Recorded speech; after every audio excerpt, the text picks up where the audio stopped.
Jaya Jaya Sri Caitanya Jaya Nityananda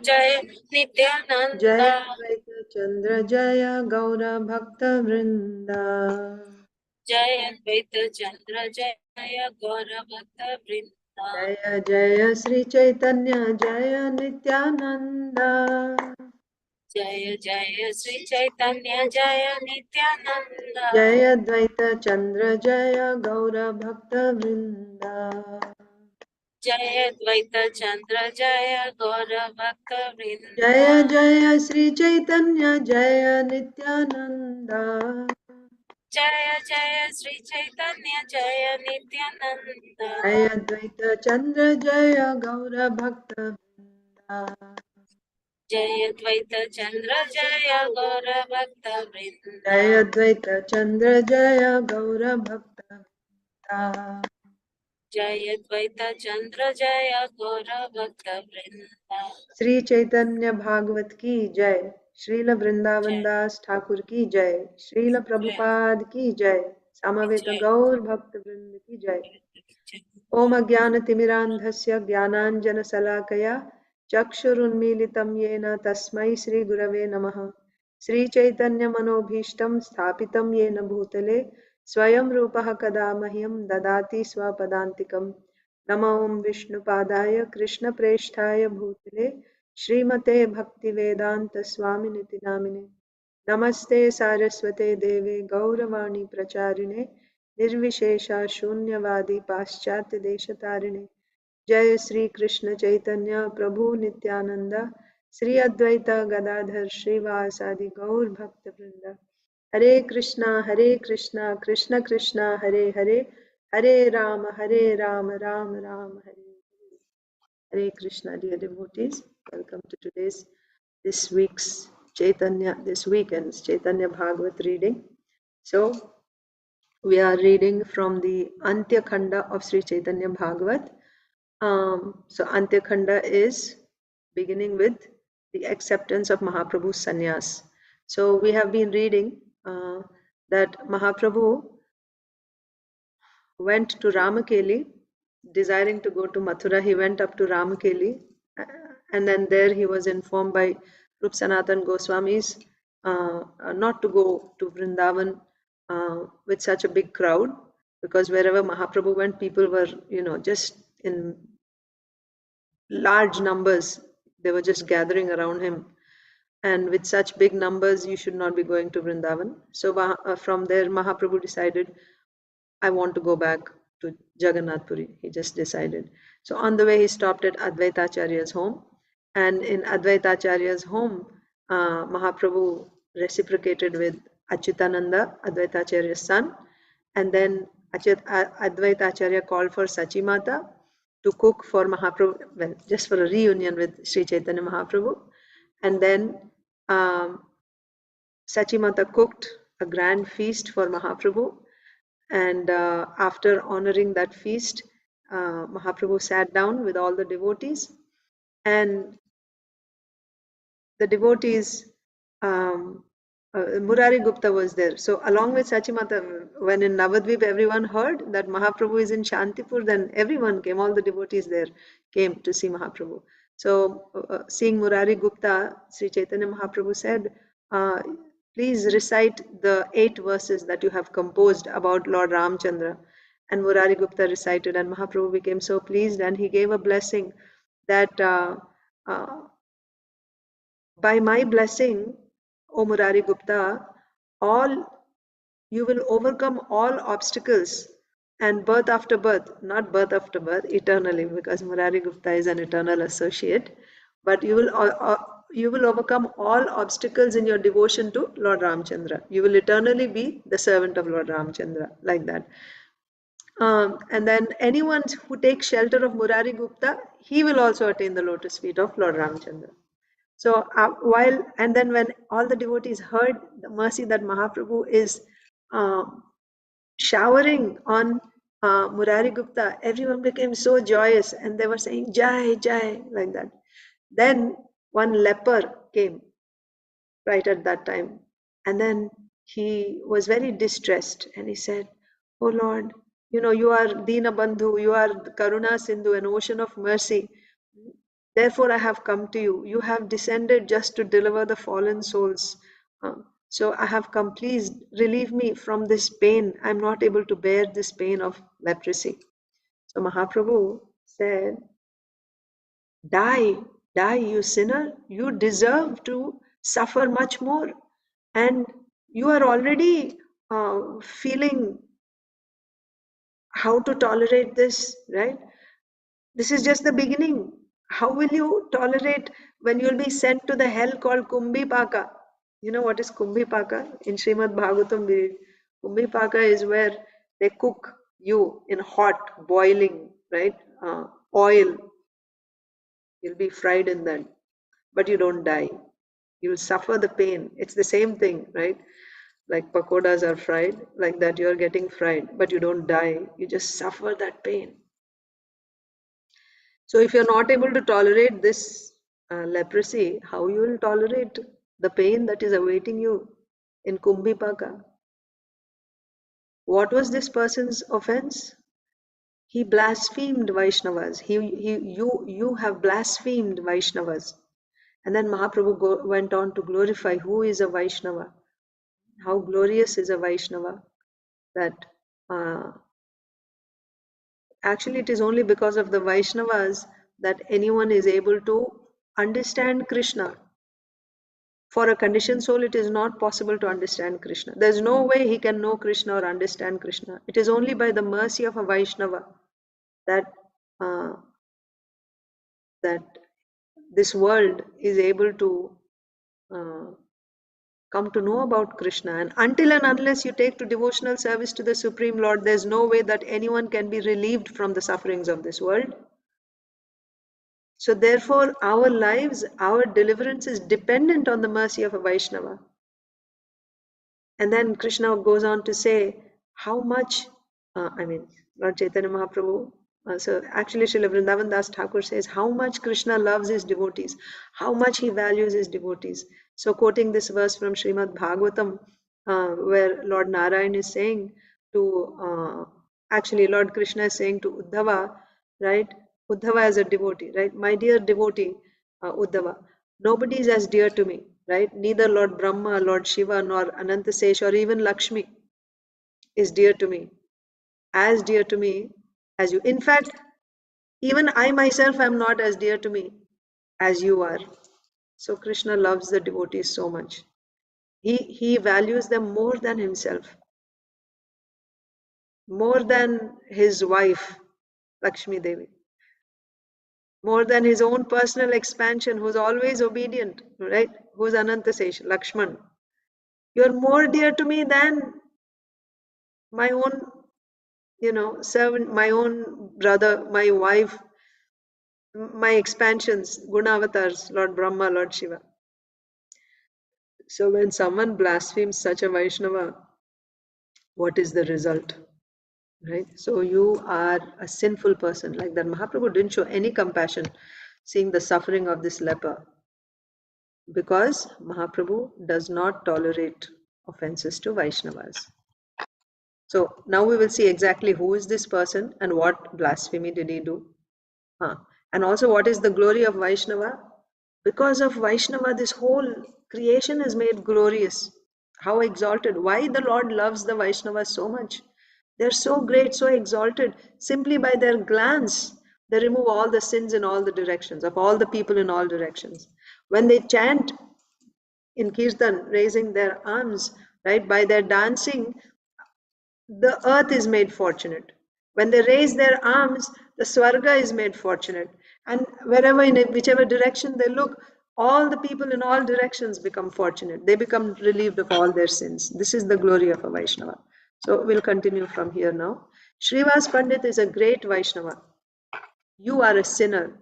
You blasphemed his character. So if you all remember, when in Navadvip, when Srivas Thakur was, Mahaprabhu would perform all night kirtans in Srivas Thakur's home. So and others were not allowed. Only the intimate associates of the Lord were allowed to come in, and then the doors are locked, and all night long they had these kirtans. So different people responded differently, right? Some people, everybody wanted to go inside and see what's going on. We also want to see, but they were not allowed inside. The doors were locked. So those who were pious people, they felt we are not fortunate enough to get in there. We are not qualified. Someday, by the mercy of Mahaprabhu, we may also be able to see Mahaprabhu dance and sing like that. By this time, Harinam Sankirtan, like street Nagar Sankirtan, had not started, where Mahaprabhu would go out in the open and do kirtan and dance. That had not yet started.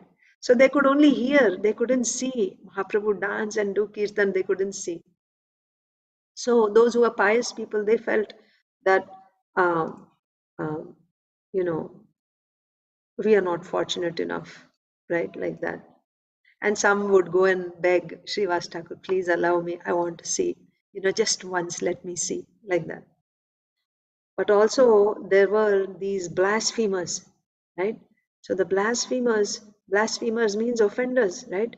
They would say, what are they doing inside? We know what they're doing. They just keep the doors closed so that nobody knows what kind of nonsense they're doing inside. All night long they bring young women and they enjoy with them. They get drunk with wine and everything, and they enjoy inside, and they worship goddess Chandi. So by the way, so anyone who is worshipping goddess Kali, goddess Chandi, they're in the mode of ignorance. That type of worship is in the mode of ignorance. It's meant for sense gratification only. There is no question of some spiritual enlightenment or advancement in Krishna consciousness. That is never the motive of the worshippers of goddess Kali. Although goddess Kali herself is a great, she's a Vaishnavi, she herself is a great devotee of the Lord, but her worshippers are in the mode of ignorance.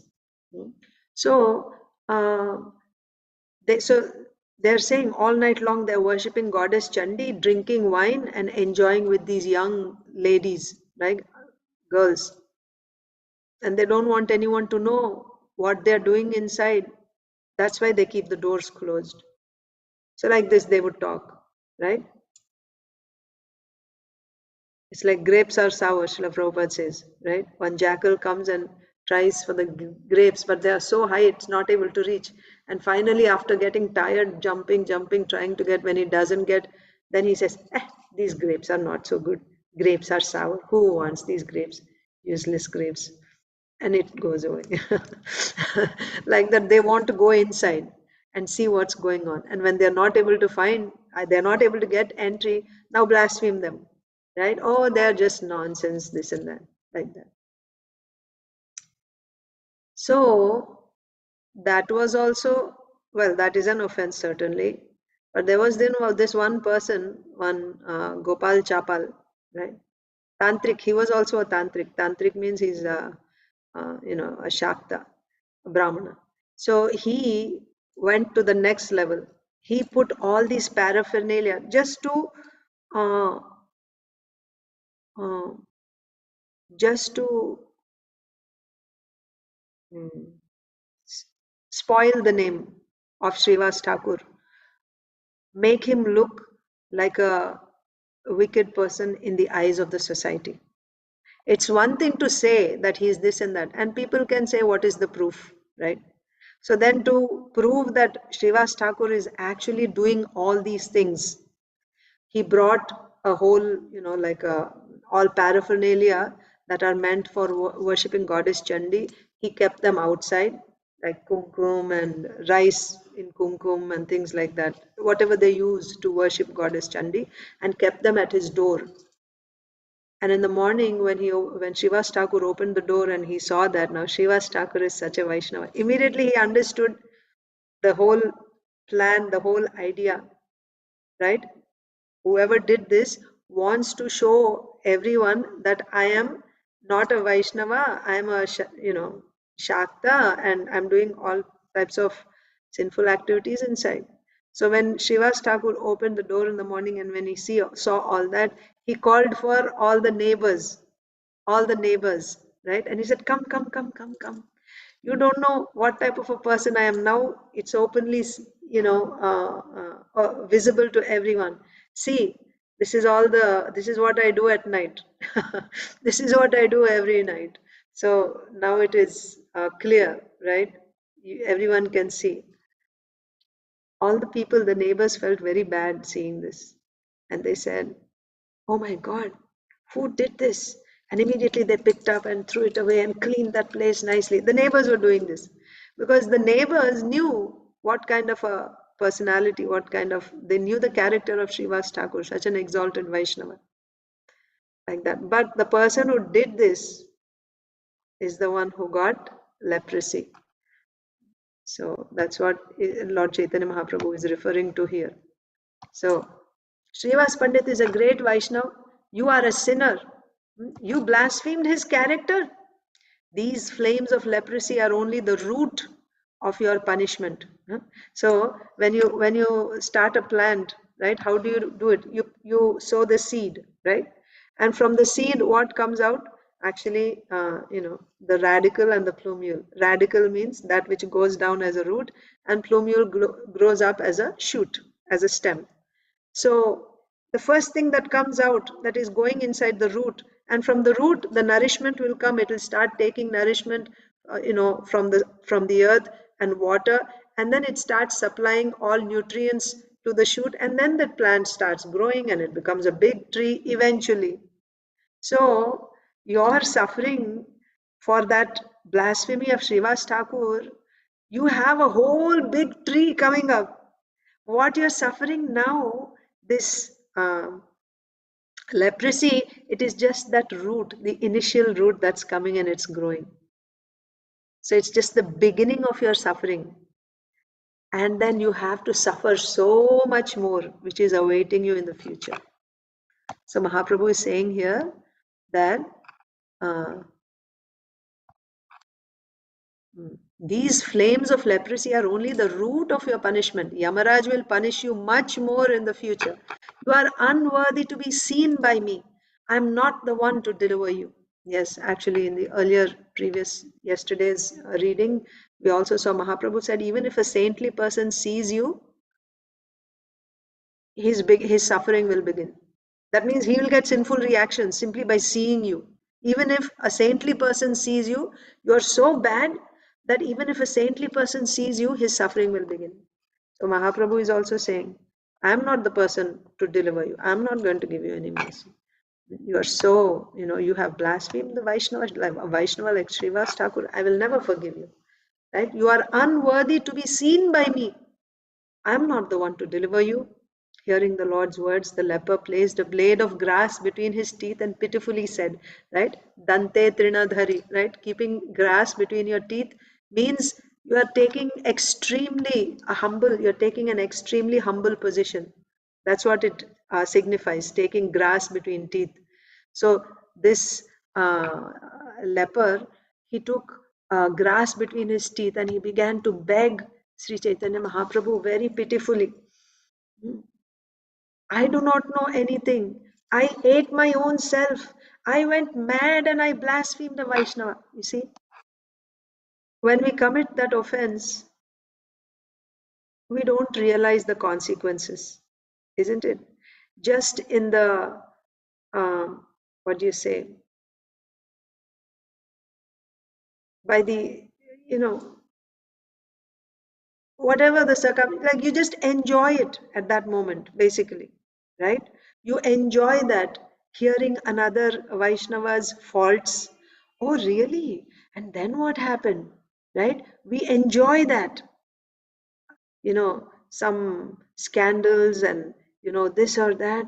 Oh, like this, like that. We enjoy hearing that, isn't it? But that enjoyment which you're getting at that time, how detrimental it is going to be, how much suffering it is going to cause you in the future, we don't realize at that time, right? So many times, even simple things like, somebody has, let's say, diabetes and he's not supposed to eat sugar, let's say. And then, but you're not able to control your tongue. What does that mean? Not being able to control your tongue means you're not able to see the consequences, the bad consequences. You're not able to realize that. You are so drawn away by that spirit of enjoyment that you don't even consider the bad consequences that are going to come later. Like that, when you, it's nothing. I mean, you can easily live without that. You don't need to blaspheme Vaishnavas to survive, but you just take pleasure in that. So this is really a sign of an irresponsible person, right? An irresponsible person who doesn't consider the detrimental effects that are going to come later. A foolish, irresponsible person. And by doing this, you are ruining your own future. You're ruining your future. So, after the act has been done, then you sit and, oh, why did I do that? What is the use? That's the sign of an ignorant person. An intelligent person, he will learn, like just now, we are reading about this leper. How he's suffering, why he's suffering? Because of what he did to a Vaishnava. So somebody who's wise, Srila Prabhupada says this, I think in Sri Ishopanishad purports, Srila Prabhupada explains this, that an intelligent person, let's say he's a thief, right? He will see other thieves being arrested and punished, and he'll think, oh my God, if I rob, then I will also be punished. So he will refrain from that. That's a wise man. And then another person is a foolish man. He will have to be caught himself. He will do the mistake and then he will suffer. And when he suffers, then he will learn his lesson. Oh my God, too much suffering. And the next time when he gets that, he's in the same circumstance, he gets an opportunity, he won't do it because he remembers, my God, I had to go through that suffering. I won't do it again. So that's a foolish person. And there's a third category of person is most ignorant. In spite of suffering, in spite of seeing others, still he won't learn the lesson. He won't learn the lesson. Then what is the result? He has to suffer. So this leper is also saying the same thing. I didn't know what came over me. I didn't realize, I ate my own self. Right? Apne pair pe kulhadi marna, they say. Right? Chopping off your own legs with the chopper. You're trying to chop the wood, and then while chopping the wood, you don't even pay attention and you chop your own leg. Like that. So similarly, this leper is saying, oh my Lord, I don't know what came over me. I blasphemed the Vaishnava. I ate myself. I finished myself. Right? He's saying, when Mahaprabhu said, I'm not the one to be forgiving you, the leper says, I don't know anything. I ate my own self. I went mad and I blasphemed the Vaishnava. Therefore, it is right that I am punished, right? That I have this leprosy. It's actually I deserve it. I deserve it. Still, still, you are the supreme controller. Please think of my welfare. A saintly person's nature is to rescue the suffering. A saintly person will be merciful even to a blasphemer, right? Because saintly person is very, very compassionate. His heart is very soft. When he sees others' sufferings, then his heart melts. So, Gauranga, Lord Chaitanya, Sri Krishna Chaitanya Mahaprabhu, a saintly person's name is to rescue the suffering. A saintly person will be merciful even to a blasphemer. Therefore, I take shelter of you and surrender to you. If you reject me, who will deliver me? You know everything about atonement. Please tell me the atonement I should perform. Tell the atonement I should perform. You are the father of everyone. I blasphemed a Vaishnava. Therefore, it is right that I am punished. Right? So this is the first step. When you commit an aparad, you must actually uh, admit it, right? Recognize that you have committed the offense and beg for forgiveness, of course. Beg for forgiveness from the person that you have offended. And even more, you beg for forgiveness from Krishna, the holy name. Because your offense to a Vaishnava is not just to that Vaishnava, it is actually an offense to the Supreme Lord. As we saw, how dear is a Vaishnava to Krishna. And when I blaspheme the Vaishnava, I am actually directly attacking Krishna. So you have to beg forgiveness from the Supreme Lord along with the Vaishnava. And then you should also find out, what can I do to rectify this situation? The act has been done, the offense has been made. How can I, uh, you know, make up for that? How can I correct that situation? So now this Gopal Chapal is also saying the same thing, that yes, I'm suffering. It is absolutely, I deserve it, right? For what I have done, I deserve it. But my Lord, you are so merciful, right? Uh, uh, you know everything. So you are all knowing, omniscient. So can you tell me, what should I do to mitigate, or to nullify, right? To correct the situation. You are the father of everyone. You know everything. Please tell me. I blasphemed the Vaishnava, therefore it is right that I am punished. I accept it. So then Lord Chaitanya said, a person who blasphemes a Vaishnava will suffer leprosy. That is written in the scriptures. Okay, here is the quote from the mouth of Sri Chaitanya Mahaprabhu. Lord Sri Chaitanya Mahaprabhu, the Supreme Personality of Godhead, is personally saying, and he himself is quoting from the scriptures, any person who blasphemes a Vaishnava will get leprosy. He will suffer leprosy. That is written in the scriptures.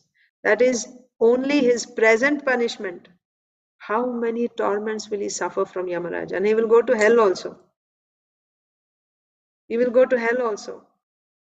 And again, uh, let's continue. That is that is only his present punishment. How many torments will he suffer from Yamaraj? The blasphemer of a Vaishnava again and again suffers 14,000 tortures from Yamaraj. So there are 14,000 kinds of tortures. I mean, we cannot even, we don't even want to imagine how painful that is going to be. 14,000 types of tortures that Yamaraj will uh, met out, right? And these 14,000 tortures, one will suffer again and again for blaspheming a Vaishnava. Blaspheming a Vaishnava is Vaishnava Ninda, right? Leper, so Mahaprabhu is talking to him, oh leper, run to Srivas and fall before his feet. You blasphemed him. Only his mercy can deliver you. When the foot is pierced by a thorn, with another thorn the first can be taken out. What will one gain by massaging the shoulders? You understand the point. That you have offended Srivas Thakur. So now you should go and beg forgiveness from Srivas Thakur. You offended Srivas Thakur and you're coming to me to be pardoned. How does that work? So if you want to be forgiven, go and fall on the feet of Srivas Thakur. Beg from him forgiveness. If he forgives you, then by his mercy, only by his mercy will you be able to be delivered. And Srila Prabhupada is saying the foot is pierced and you want to be relieved by that pain from the foot and you're massaging your shoulder. How is that going to help? Right? Now I say the way you can be delivered. Srivas Pandit must forgive you. Then your sufferings will go. He is very intelligent. Go to him. He will forgive you. He will deliver you. Hearing the Lord's very truthful words, the devotees made a great sound of Jai, Jai. Where is this happening? Advaita Acharya's home. Mahaprabhu is sitting with all the devotees after taking prasadam, and the leper came, right? So when Mahaprabhu told leper, go to Srivas Thakur and beg forgiveness, so Srivas Thakur is also there. Beg for his forgiveness. And then that's the only way you can be delivered. And when all the devotees heard Mahaprabhu's words, which were completely the absolute truth, right? So then everyone said, Jai, Jai. Hearing the Lord's words, the leper offered Dandavat obeisances and left at once. The leper attained Srivas Pandit's mercy. He became delivered. His offenses were all broken into pieces. In this way, the king of Vaikuntha explained how blasphemy of a Vaishnava brings trouble and suffering. So when he went to Srivas Thakur and begged for his forgiveness, Srivas Thakur, a Vaishnava, right? Soft heart. So they don't even consider it as an offense. And when they beg offense, even if they have some memory, forget it. It's okay, and embrace that person like that. So Srivas Thakur forgave this leper, and his leprosy went away. The leper attained Shiva's Pandit's mercy. He became delivered. His offenses were all broken into pieces. In this way, the king of Vaikuntha explained how blasphemy of a Vaishnava brings trouble and suffering. Lord Chaitanya Narayan punishes anyone who, in spite of all this, blasphemes a Vaishnava. Right now, we have heard all this, we have understood, we know the history, and after all this, again we go and blaspheme a Vaishnava. Then the Lord Chaitanya Mahaprabhu himself will personally punish you. If one sees one Vaishnava quarreling with another Vaishnava, one should know the quarrel is not real, it is only Lord Krishna's pastime, right? Don't take sides when two Vaishnavas are having some argument. Don't take one person's side and blaspheme the other. It's very, very bad for Krishna consciousness. So you just be neutral and respect both of them.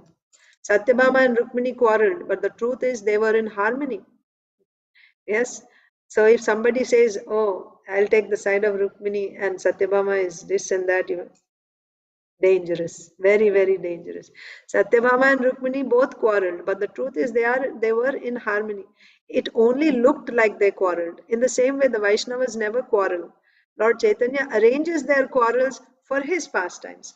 If taking the side of one Vaishnava, a person blasphemes another Vaishnava, the blasphemer will perish. Both the Vaishnavas will be safe and sound. They are quarreling, but they'll be fine.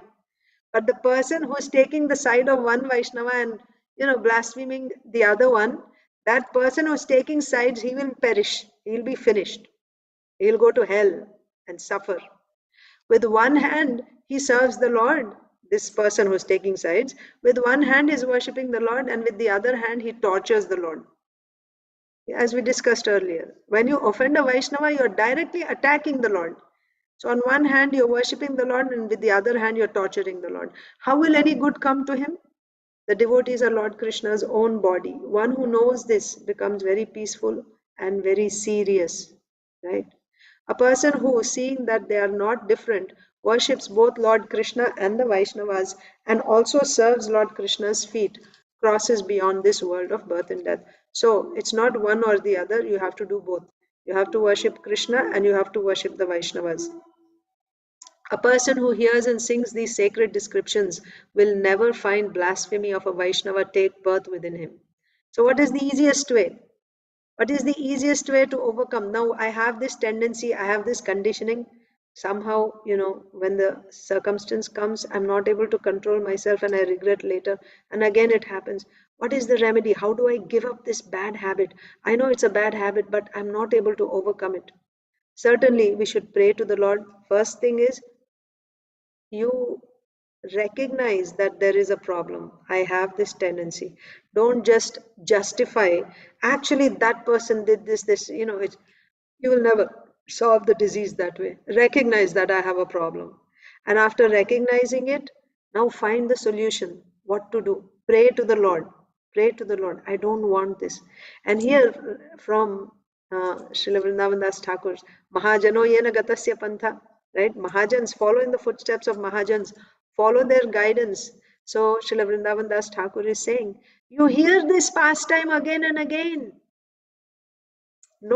Take note of this particular page of Chaitanya Bhagavat and read it over and over again. Read it every day. What happened to this leper because of blaspheming Srivas Thakur? And what did Mahaprabhu say about it? Then we can overcome this disease. So, yeah, and also if we are about, if we take sides of Vaishnavas, right, then how to overcome that? So, the devotees are Lord Krishna's own body. One who knows this becomes very peaceful and very serious. A person who, seeing that they are not different, worships both Lord Krishna and the Vaishnavas and also serves Lord Krishna's feet, crosses beyond this world of birth and death. A person who hears and sings, so this is the, who hears and repeats, sings means repeats, who hears and repeats these sacred descriptions will never find blasphemy of a Vaishnava take birth within him. So you don't want to blaspheme the Vaishnavas. First of all, you hear attentively, and then you repeat the same thing. You repeat the same thing, these descriptions. And by that, this tendency to blaspheme Vaishnavas will not even appear in your heart. In this way, Lord Chaitanya very happily stayed at Advaita's home in Shantipur. By divine arrangement, the sacred day for worshipping Madhavendra Puri came while the Lord was there. Although Advaita, so even to this day, on the disappearance day of Madhavendra Puri, which is,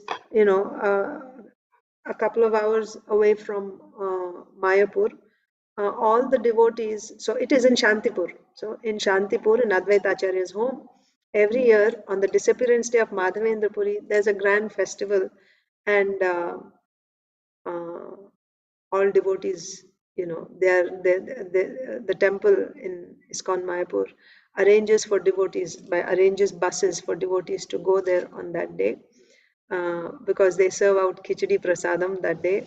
And we will read that now, that anyone who honors prasadam on Madhavendra Puri's disappearance day in Shantipur in Advaita Acharya's home, then he'll go back to Godhead. There's a blessing, benediction like that. So we don't go there simply to eat prasadam. Devotees actually go there to distribute free prasadam to anyone who comes there. So there's khichdi served out. And all the local devotees and nearby devotees, other village, they all come. Many, many devotees come, sitting in lines. Devotees means local villagers come, sitting in lines, and everyone gets nice hot khichdi prasadam, and they have a stage where they're performing Sankirtan and Katha, and then we get to go around and see the house of Advaita Acharya like that. It's a big festival. So this is that pastime. So while Mahaprabhu was at Advaita Acharya's home this time, right, returning from Kanai Natashala, Ramkeli, when he stayed in Advaita Acharya's home, Madhavendra Puri's disappearance day, happened. And who is Madhavendra Puri, by the way? Advaita Acharya's spiritual master, right? And Sri Chaitanya Mahaprabhu's grand spiritual master. So now, by divine arrangement, the sacred day for worshipping Madhavendra Puri came while the Lord was there. Although Advaita and Madhavendra Puri are not different, Lord Advaita was Madhavendra Puri's disciple. So Advaita Acharya, yes, I'm sorry. So Advaita Acharya is the disciple of Madhavendra Puri, but Advaita Acharya is the Supreme Lord, right? Lord Vishnu. So although Advaita Acharya is they are not different, it is said. But Lord Advaita was Madhavendra Puri's disciple. Lord Chaitanya always enjoys pastimes in Madhavendra Puri's body. That is the truth. It is the truth. It is the truth. Lord Chaitanya Mahaprabhu is always enjoying pastimes in Madhavendra Puri's body. Madhavendra Puri's devotion to Lord Vishnu is beyond description. By Lord Krishna's mercy, Madhavendra Puri always possessed all powers. So in Chaitanya Charitamrita, here you will see the character, the life of Madhavendra Puri, right?